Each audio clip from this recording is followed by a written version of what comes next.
Okay. That's our distance, which is the 2317 yards. We've got 8 to 12. Yep. And shooter 8 to 10. Okay, they're both at 10 o'clock, are they? Yes, that's right. Yeah. Okay. Yep.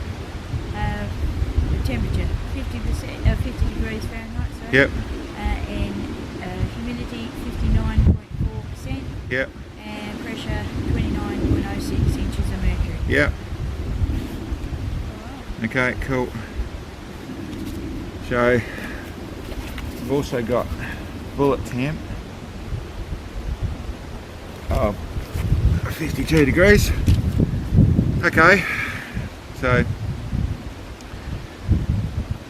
yeah, cool. That gives us, with 2317 yards, that gives us a total of, or sorry, a main just bullet drop of 114 minutes and windage of 14.5 buck, with an azimuth of 91 degrees. Now we haven't really got any shooter angle from 900 to 1080 is the worst activity. Let's 1, 2, 3, 4, 5, 12 and a half, and 10, 6,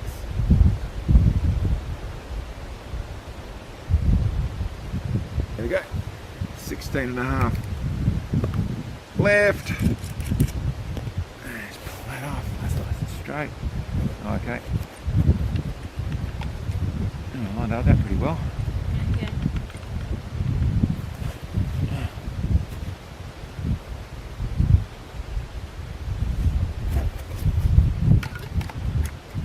Good to go. Okay, well, let's see, Sam. Okay.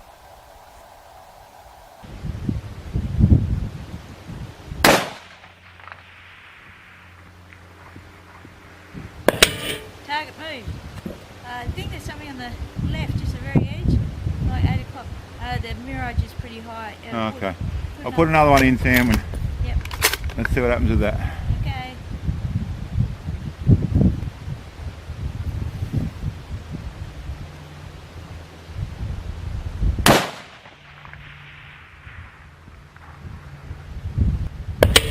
Target down. Hey, good job.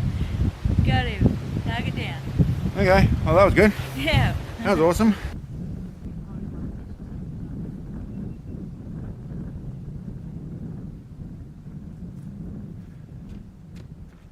Okay, well, awesome. Okay, well, definitely got our 2 hits. Yeah, we did. So, awesome. Okay, well, so the first one was right over on the left there. Pull a little bit left. They're both left, so I probably allowed a tiny bit too much wind. I actually thought we must have hit low for it to not drop, so I did raise it. I raised it by probably 1/3 of a target, so that went pretty much where it's supposed to, but I'm pretty happy. Two shots, 2 hits, can't complain about that. Have a look around there so you can see, you know, this little rocky outcrop we're using to be able to shoot into for the winter time. It's still pretty tricky to see stuff. If you're not really right on your target, it's really hard to spot, but our actual target is out there behind those 2 silos. There's a group of trees. Pretty much from the middle of that group of trees we're really shooting from. And can you see from there, Sam, the our other wind flag? I just have to come forward a bit for that one. Over there you can see it really is up in that 11-12 miles an hour. So, you know, the wind, it's a very tricky component of trying to especially cross undulating land like this with a couple of valleys we're shooting across. There's a couple other details I'd like to mention. I mentioned down there about the apps and about tweaking them and using your data to do that sort of thing. I found in quite a few ways that there's other things that I do. The wind is obviously one there's a lot of work to do with it. Your spin drift components, your muzzle velocity, all those sort of things that you can tweak. But the other things that I found in there that I definitely do mess with and I definitely try and make suit the rifle is the temperature compensations. It isn't always the same. I tend to be running very low numbers. The powders we use don't tend to seem to make a huge difference on the temperature, although there is differences.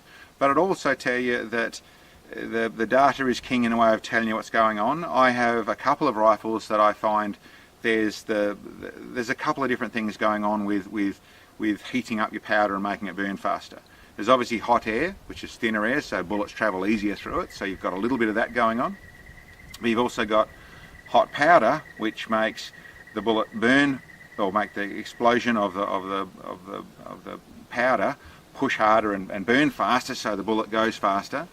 But then I'd also say I've found in a hot barrel, some don't seem to be affected, some you'll start to see too much pressure on your rounds and that sort of stuff, but I've actually, in my 243, found that once I'm getting into a hot barrel, I'll start to see my bullet drop increase. So I'll see my point of impact lower the hotter the actual barrel gets.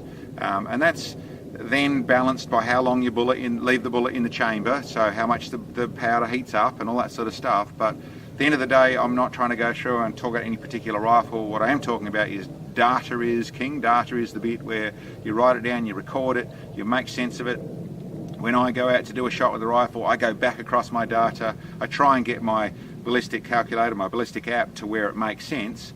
But I'll always go, I pick up a gun after not seeing it for a month, I'll go back through things and relook at that and make sure I got it right and change those numbers around and try and fine tune it.